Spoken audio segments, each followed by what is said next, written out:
This is the Fitzy and Whipper with Kate Ritchie podcast.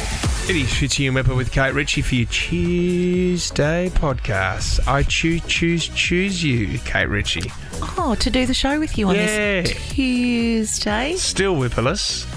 If you are listening to the podcast, big fella, over in France, how are you going over there? Look, we're a little bit nervous with the amount of seafood linguinis you've been having. No, we're not nervous. You should be just all in, you know? You're travelling in France.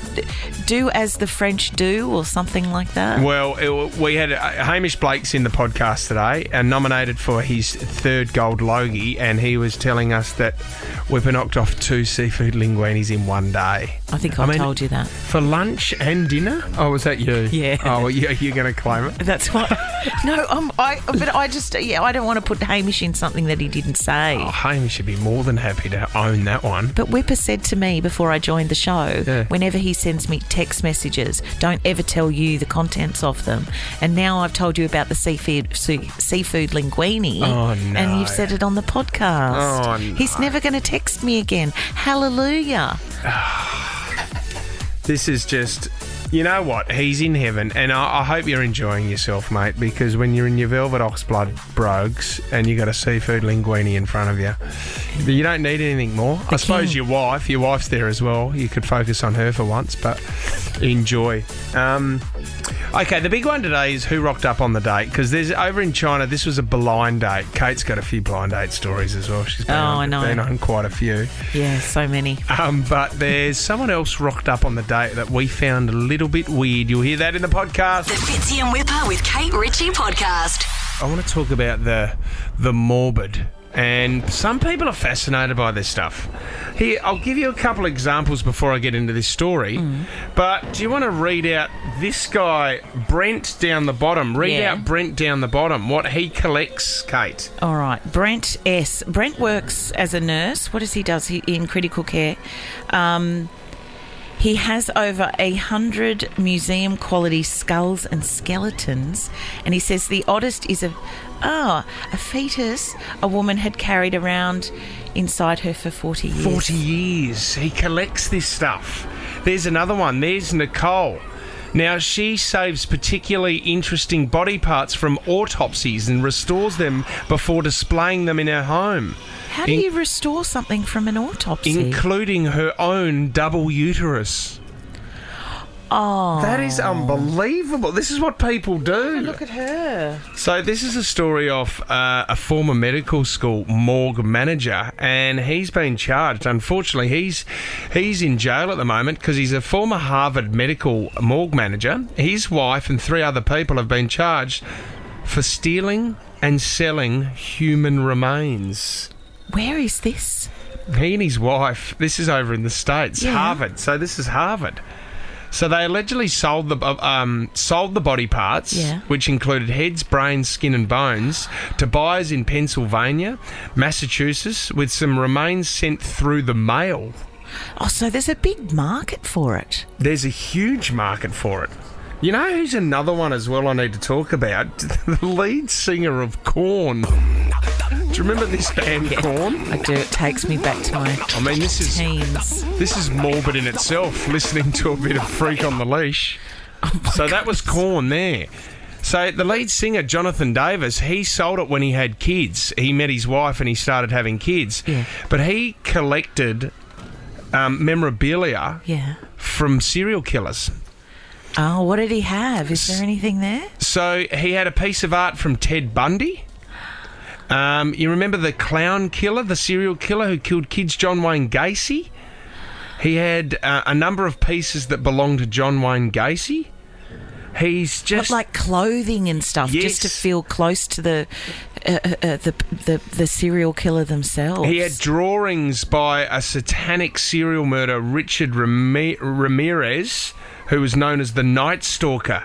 He was just fascinated by the mind of a serial killer. Look, I think that world is fascinating, and I'm going to sit down and watch a documentary at home. But I'm not going to buy something from a guy that works in the morgue that has belonged to somebody else. Do you remember when you would go around to somebody else's house and there'd be a piece of art that was a bit out there? Do you remember? Oh, and it really sticks in your head. Oh, and you like. You mean when you were a kid? Yeah, when you were a kid. The lady up the road had a. I sometimes think that because I have, and they're not strange, but I own some Norman Lindsay etchings. Yeah. And are they a bit freaky for Well, kids? they're not freaky, but they're nude. They're nude. They're nudity. There's nudity, Is and it they're next a bit. to your Arndo? No. If I had the Arndo in the house, there would be room for nothing else. Do you reckon May would freak out if she had to look at Mum every day? Well, she doesn't know it's Mum. She's like, who's that?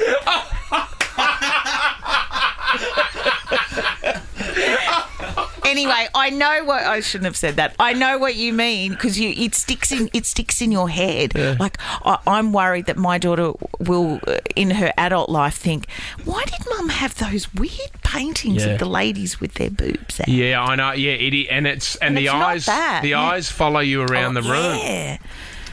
Oh yeah, this is okay. I wonder how much money. I wonder how much money there is in this. And imagine if you got, sometimes things get mixed up in the mail. Sometimes you get a parcel that wasn't meant to come to you and you end up with an elbow. I thought Silk Road was just for drugs and stuff like that people, the black market that can buy off there, but you can buy body parts off it and they send it by mail. You can buy anything. Have you checked out whatif.com's top 10 winter weekenders yet? How good's a what if tip? Tweed Heads is in there, Lakes Entrance, Albury, Bendigo. Yeah, you better book your winter getaway on the What If app. What if it's Aussie for travel? Oh, blind date. Can we talk about a blind date and dating? Yeah. Katie, have you ever been on one? Oh, I think so. A very long time ago. Was it successful? Were you happy with it? No. It's like that would be as stupid as saying that you're going on a blind wedding ceremony and they're going to make a television show out of it. You're meeting this person for the first time. You have to marry them, and then you got to hang out with them for 3 months, and we'll make a television show out of it. That'll never work. Because the thing is, you trust your friends. I understand that. And if they set you up with someone, you're pretty confident that you can trust them, that they're going to be someone that's quite nice. Yes. But when that person walks into that restaurant and you instantly go, oh, that's not for me. No, but sometimes I think your friends can try to meddle in your love life. Yeah. So they might think, you've got a type, you keep choosing the same kind of man, it's never working out. You know who I've got? There's a lovely guy at work. His name's Adam, and I think he could be right up your alley. You've just got to trust me on this one. Yeah, this is the thing. Trust can be broken very quickly with friends. The last time, and by the sounds of it, if you've only been on one and final blind date, Kate, it obviously didn't go too well. No, I don't trust anyone. Okay, so this is over in China, northeastern China. A pair arranged to meet at a popular restaurant after their friends said that you guys would be good for each other. But to the man's surprise, his date arrived at the restaurant accompanied by 23 of her relatives. Oh, no. Sat down at the restaurant. She said, well, I just thought it was a perfect opportunity for you to meet my family, and why don't we just get to know them? He was in a bit of shock. The bill added up to $3,000, and at the end of it, she looked at him and said, obviously, you're taking me out tonight, you need to pay for the bill. Rip off. He said, I've got to go to the toilet, and he's done a runner. She's now suing him for half of the restaurant bill, saying that you were taking me out on the blind date, so we need to go halves in it at least. Well, exactly. He was taking her out, not her plus the 23 members of the family. Are you saying this was the very first time they met? The very first time they met on a blind date. She's brought 23 of her relatives. Some people start dating and you haven't met their family for years. I know. Who else rocked up on the date? Because I can understand. Sometimes they can bring a friend along with them to feel a little bit easier. Maybe, or even a couple of friends, and they don't necessarily sit at the table with you. But if you've maybe, as a security measure, you feel safe, and if it doesn't work out, you've got someone to, have your meal with up the bar. I went out on a date years and years ago, and in Darling Harbour, and the girl saw someone at the restaurant that she knew. Now, this guy come over and he was full of tats and was quite menacing, and he wasn't looking at me very nicely. And I said to her afterwards, I said, who was that? And she said, it's a friend of my ex. And I said, should I be worried? And she said, no, that's you shouldn't be worried at all because he's currently locked up. But his friend wasn't. I've never done 100 metres as quick as I did out of that restaurant. I was flying, shoes off, I was running for it. But some people, I think it's like what is it? It's when you have a pet now, a support pet. Some people need support people around them, especially when they go on dates. But if you're a young man or even an older man and you're sitting at the table, and not only is it nerve-wracking enough to meet the person that you're going to be trying to hook up with or develop a relationship with, to have that open and honest conversation, let alone have that person's friend sitting beside them. Of course. It's a bit like being interviewed. It's not like it's a job interview all of a sudden. Well, I suppose they're trying to get your you've got a friend there that assesses you, and then they'll obviously go for a talk into the powder room. The girls can go in there, and they decide whether the date continues. Oh, there's so much judgment involved. Vicky's given us a call from Croydon. Who rocked up on your date, Vicky? Oh, hi. I was having my first date with a man that I met online during lockdown. We had our first public date, and all his best mates from the soccer team came with their wives. With their wives? Yep. So you got to meet everyone on the first date. Did you actually enjoy it, Vic, or it wasn't a very good night for you? It was actually great fun. Oh, It was actually great fun. Are you still They're top together? people. Yeah, we're still together. Hey, this is a great story. Did they rock up after? Did you meet him first, or did they rock up all together? Yeah. This wasn't the first time we had met. We'd met online and talked a lot. It was during lockdown, so you couldn't actually meet. Yeah. And then this was like the first time we'd sort of gone out in public. Do you know, it's not a bad idea. Why don't you have your mates ready out in the car, right? Yeah. So you go, I'll go in first and see if I really like her. Yeah. You go in there and you go, you know what? You've been great. You should meet my friends one day. You would love them. And she'll go, yeah, I would love to do that. And I'll go, all right, well, I'll just... Yeah. In they come. Come on Hey! He's Davo. He's Rusty. It's very good. I think it's actually good to meet people's friends because sometimes they can cause the end of the relationship in the end anyway. Yeah. Don't you think? Yep, you got to meet them very early in that relationship. The Fitzy and Whipper with Kate Ritchie podcast. I'm watching Antiques Roadshow and this old fella rocked up. They don't even have a name for him. He lives in Sefton Park and he's rocked up with, and I don't know, it's calligraphy and it says the Beatles on it, right? The Beatles. Okay. This is what happened on the show. So this was just another job for one of the most famous bands in history. Yeah, they were just good mates at the time, and they didn't pay me. My sad. They didn't pay you? No, never. Ever? Never. So what he's done, he's actually been asked by a group of mates that he met in Liverpool when he was younger. Yeah. Can you actually just do some artwork for us? We've got a new band called the Beatles, and we need this artwork on the drum kit. Okay, so he was the friend who had a good hand. Yes, so he's done. I mean, it's the font's okay. It's nothing spectacular, Kate. It's okay. No, it's just okay. He's done that. They haven't paid him for it. They've put it on the drum kit.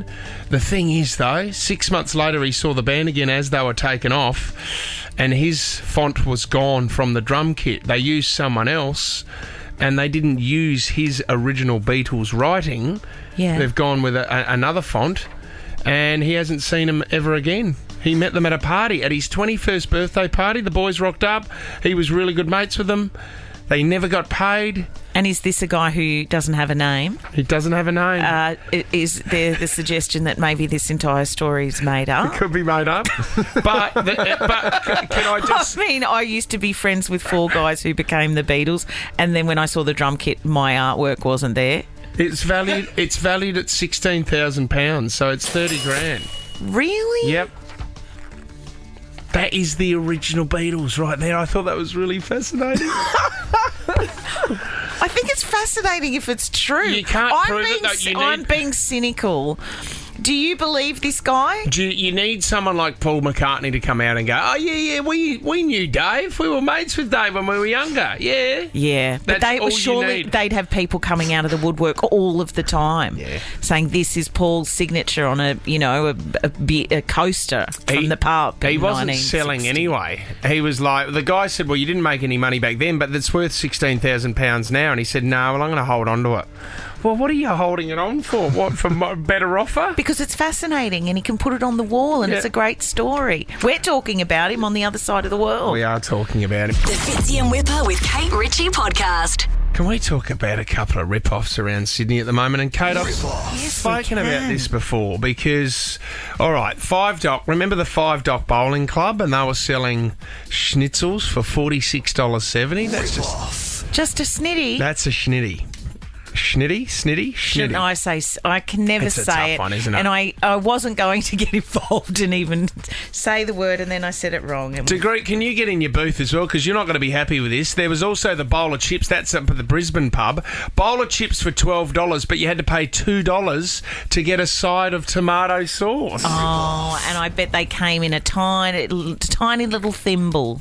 Hannah Bowman. We spoke about Hannah Bowman. She went and got a smoked salmon bagel. That sounds gorgeous, doesn't it? That was $25, Kate. Oh, divine. And her coffee was $7. Where was that? I was trying to find out the cafe because I'm more than happy to expose these people.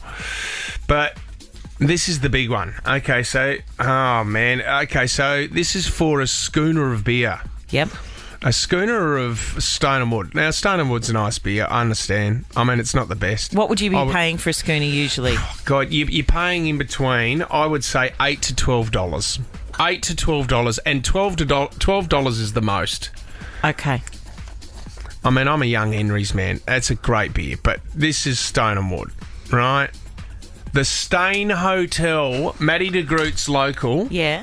is charging $14.20 for a Stone and Woods pale ale. $14.20. That's absurd. For a schooner or a pint? Are they taking the PISS here? How can you buy a round?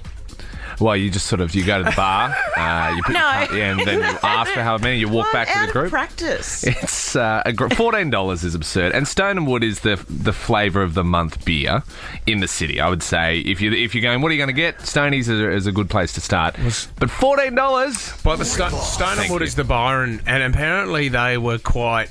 They said to all the other beer companies, we've got to keep the beer companies in Australia, don't sell, stay independent, and they, for years, Stone and Wood did, and they built up their empire. Just sold at the Byron boys for $500 million. $500 million. Yeah. And obviously they're trying to get their money. What happened to keeping it in Australia? The Stone's trying to make the money for them by charging $14.20. We will keep it in Australia. How much? 500? 13, 24, 10. The rip-off, Fitzy and Whipper with Kate Ritchie show is going to be the rip-off merchants, all right? So we will show you. If there's anything out there that you see, whether it's at a cafe, at a pub, please contact us, 13, 24, 10. We need to expose. Tom, are we allowed to do that? Yeah, that's not fine. Personally. Well, no, not like that. Just the people. Not like that. Not Tommy. Whoa. The key word. No, I meant expose the cafe, Tom. Oh, my God. Oh, dear. Fitzy and Whipper with Kate Ritchie. Hey, that's a secret. Podcast password. If you want to get your hands on stacks of great prizes, just head over to our Instagram stories at Fitzy Whipper Kate and enter this password. Today's password is... Silk Road. The Fitzy and Whipper with Kate Ritchie podcast. You can give us a call anytime that you want. Christian from Camden's going to kick us off on the Tuesday morning. Good morning, Christian. Morning, guys. How are we? Yeah, good, mate. Oh, good. What did you want to talk about this morning, big man? The Ashes. Oh, yes. Oh, I'm glad. Now, Christian, you got to be fired up for this. For anyone out there, basically 1 day left, and we need 174 runs with 7 wickets in hand, Kate. This is massive. What does that mean? That means that the Aussies should win, so long as they don't throw it away like England have. And I'm not a big fan of this whole Bazball thing because it's ruining Test cricket. Yes, so basically... First ball yesterday, Joe Root tried to do a reverse sweep over the slip. Kate's got no idea what you're talking about. Sounds like gymnastics. Basically, what they've done, Test cricket goes for 5 days, Kate, and a lot of people do say it's boring, right? Okay. Oh, I mean, they're mad. England have turned around and they've flipped it on their head, Kate, and they've called it Bazball because they've got one of their coaches, and his nickname's Baz, and he's basically said, why don't we turn it around? Why does it have to be boring? Why can't we go out there and tonk the ball? Why can't we change all the fielding positions and we play like it's a 2020 game and we try to win as quick as we can? And it's completely changed cricket forever. Is everybody on the same page there, or is it only the English team doing it? No, only the English team are doing it. Australia's playing really patient, like we usually do in our Test cricket. Yeah. So you've got one team that's going crazy and the other team that's trying to be really patient, and it's actually really good to watch. Is it working for England? Well, at the moment, Christian, you can back me up here, I would say it's even. Like, we're going into the final day and anybody could win this game. This Test match is pretty much on par. England can take 3 or 4 quick wickets and then it's going to be a struggle. This Bazball has worked for England in the past, and they've just won, I think they've won 11 out of their last 13 games or something by playing like this. But it's just not cricket. It's just not cricket. And the other thing as well, Kate, they're being really... Do you know how we got into trouble for we were sledging quite a bit and we got a bit full on? Yeah. They're now doing that to us, and where our players are sort of like, well, if that's how you want to play, whereas all Australians are like, no, get stuck back into it. You've got to have a go back. Australia's taking the high moral ground, We're taking saying the high moral ground. Don't say nasty things. So it's going to be an amazing last day. Thanks for your call, Christian. Natalie in Collaroy, what do you want to talk about now? Hey, I'm with you, Kate. I have absolutely no idea what's going on with the cricket, so I thought I'd call up and we'd change it over and talk about the weather instead. Good on you, Nat. Good on you, Nat. We did have another chat in the office this morning because it's even colder today, I think. Yeah. Well, it's certainly... Bloody freezing. I know. Where are you calling from? I'm actually out near Orchard Hills. Oh, so do you know do you know how cold it is there at the moment, Nat? I'm not sure. It was 0 or -1 yesterday. And today it feels even colder. What time do you have to head off for work, and what do you think you're going to have to wear to brave that weather? I get up at about 10 to 4. And I go for a run and then get in the car and head over for work. No, you are a freak, mate. I think I'd rather go and see the Titanic than go for a run at 10 to 4 in the morning. But would you prefer to watch the cricket? Oh, absolutely not. Well, you got me. Got her a beauty. Jason in Padstow, what do you want to talk about, Jace? Hey guys, good morning. Morning. Bit of a simpler topic. I'll get Kate involved. It's my dad's 70th birthday on Saturday. I got nothing to wear. Well, nothing to wear. What kind of do are you having? It's like a Lebanese function for it. Okay. Well, Jace has got nothing to wear. He wants the $100 voucher. I do. So, I mean... I was actually... oh, my goodness. No, I haven't woken up yet, Jason. Well, I don't know. Do you have to... I mean, is it a fancy affair? Do you think Dad's going to expect you to put a collar on? No, smart casual. Smart casual. Well, I think that does involve a collar. And do you tend to wear your shoes without socks? Yes. Oh, you do that as well. Yeah, see, that's fine. I mean, that's happening these days with a bit of ankle freezing. Well, Jace, you know what? I'm going to give you the $100 voucher. At the Iconic. But you know what? Nat and Christian, you're going to get one as well. We had some great callers this morning. All three get a $100 voucher at Iconic. Yep. Tom's not happy, but we're throwing it out there anyway. The Fitzy and Whipper with Kate Ritchie podcast. It's freezing outside. Like it is fresh and freezing. I had my 30 seconds of cold shower this morning, and I had a headache at the end of it, Kate. Why do you do that every day? It's a great way to wake up. I stretch my hamstrings, and then I have 30 seconds of cold water. Meaning in the shower. You just bend over. So I go really hot water on my back while I touch my toes, and then I have 30 seconds of cold water. What an image. So you have like a minute of stretching and cold water, and it wakes you up so much. Really? Yeah, you got to try Is it, that Kate. why you've got a little sparkle Let's do it in now. your eye? Come over here. All right, let's talk about the things that we love here in Australia. That was an ad for Holden cars a long time ago. But what I want to focus on this morning, Kate, is meat pies. How good's the meat pie? I love a meat pie. Oh, man. And do you know what? Our pie machine that we have here at Nova that's filled with Garlo pies every day, Garlo's pies, is just getting... They're filling it up like 2 to 3 times a day. We were only talking about pies yesterday, weren't we? And Leno, I think you said that they have to refill it. Yeah. I've never reached in there. Maybe I should. Go and try one of those beef pies. They are magnificent. New data, though, has revealed that the classic meat pie could be on the way out. This cannot be right. They've even given us a pie chart to show us the demise of the pie. Well, that makes sense. Okay. And what then you got there? During the pandemic, pie sales went through the roof. Now, I don't know how, because people couldn't get out to buy them. I suppose. Well, you could order them. You could order them. Yeah, people could still do their shopping online. You can buy pies at the supermarket. They're saying since then, pie consumption is down a catastrophic 40% from its peak. But do you know what? They must go in phases. Like, I mean, that's it there. Back in 2016, it dropped to this level as well and then went back up again.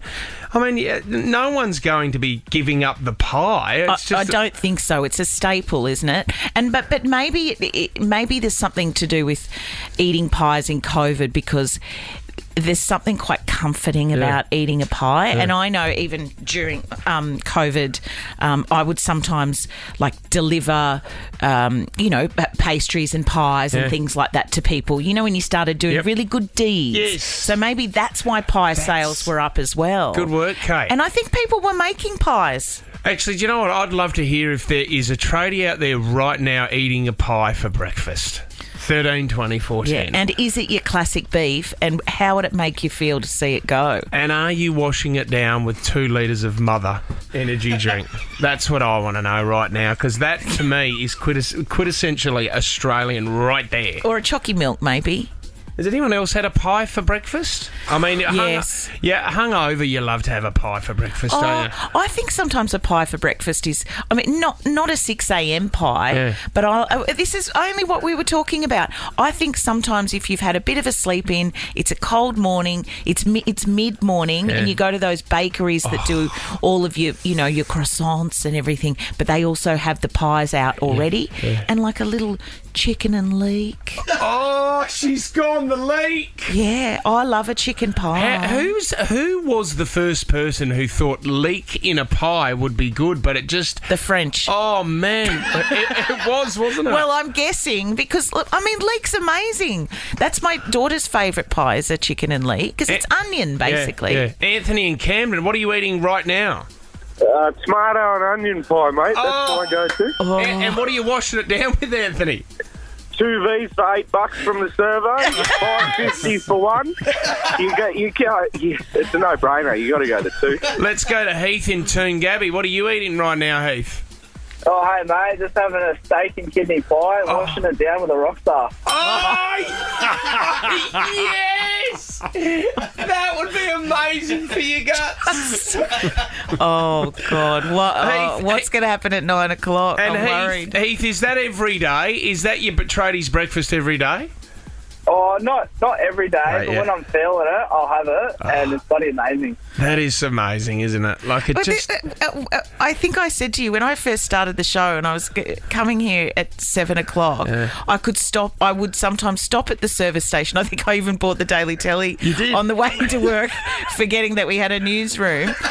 And the queue at the service station, so it was me. Yeah. Me, I didn't know what to buy Little except old for the Sally paper. Fletcher there lining up with the tradies trying to get her V energy Oh, drink. it was like Pitt Street Mall. Oh, that is so good. One more. Ray, in Piermont, what are you eating at the moment, Ray?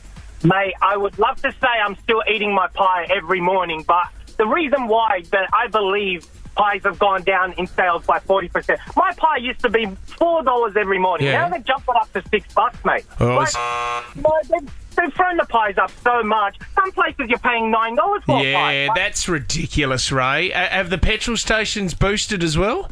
The good old 7-Eleven pie has gone from $3 to $3.50.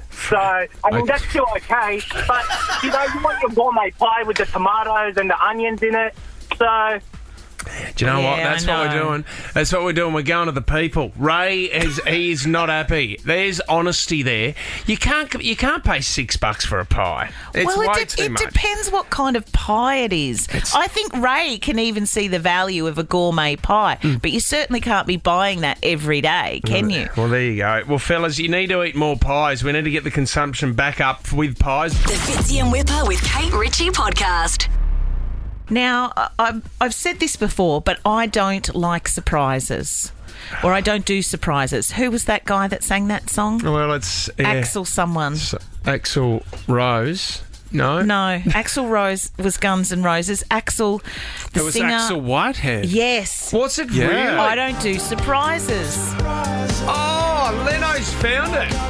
Which was Axl was good- Whitehead. good He was on prep. Australian Idol and exposed himself at an ARIA Awards, didn't he? Oh, that's right. He did. He had a little brain explosion, and As he I'm was sure giving he would away like an to- award. Oh, really? He was showing off his own award and unfortunately got into a fair bit of trouble for That's it. what you'd like to call it. So I completely understand this woman's feelings about the surprise that her boyfriend gave her.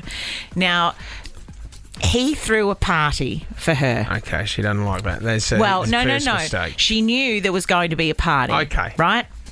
So that's exciting. Yeah. Oh, isn't this lovely? My fella is going to all this trouble and he's going to plan something for me. He told me to dress nicely. You know, it's a party for us or for you. So, wear something a bit fancy, maybe get your hair did kind of thing. And so she turns up. They're surrounded by family and friends, but what he'd actually done was organise their wedding, and he was throwing her a surprise wedding. Oh, wow. Yeah. So there, there had been a proposal. They were already engaged. So I guess she knew that a wedding was going to be on the cards. But he's just gone ahead and done it all on his own. I don't know if he's done it because he's a bit of a cheapskate, and maybe they were in the process of planning a wedding, and he's thinking, oh my goodness, this is going to cost me an absolute fortune, or the family, or us. I'm going to get out of this by maybe just getting it over and done with on a Saturday afternoon. Yeah, but see, my immediate thoughts are that girls love the lead up to the wedding. This is the thing. There's a lot of things that you love. You're spending the time with the bridesmaids, organising dresses, together having a couple of champagnes as you're getting your makeup done. You are making it sound... You're being very couple of chauvinistic. smoothies on the day, laughing about when we used to go out when we were 18. But I agree. But not only for the hens, but for the, there's a bucks party, or there are family gatherings, or there's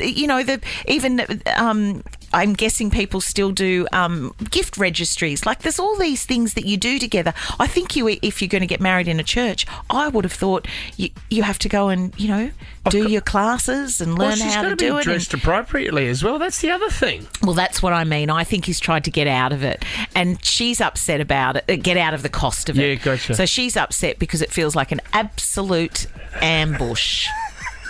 And which is what it would feel like to me. I'd be so upset. But so you can't be upset in front of family and friends. But maybe that's where you can be. You've got to cop it for the whole day. No. Until you get him one-on-one, and then you rip him to shreds. I'm thinking that perhaps she would have been able to do that, and she would have been able to back out of it, because surely if she's not across it and they haven't done the paperwork, you can't really be married. No. So, Tommy, we do know that Kate does not like surprises. No, I do. I can't. Axel Whitehead. No, I can't stand them. Axel Whitehead's doing a flash mob out in the back. Flash mob. I like surprises. I just want you to run it past me. Axel flashing a little bit too much there with your dance. Fitzy and Whipper with Kate Ritchie is a Nova podcast. For more great comedy shows like this, head to novapodcast.com.au.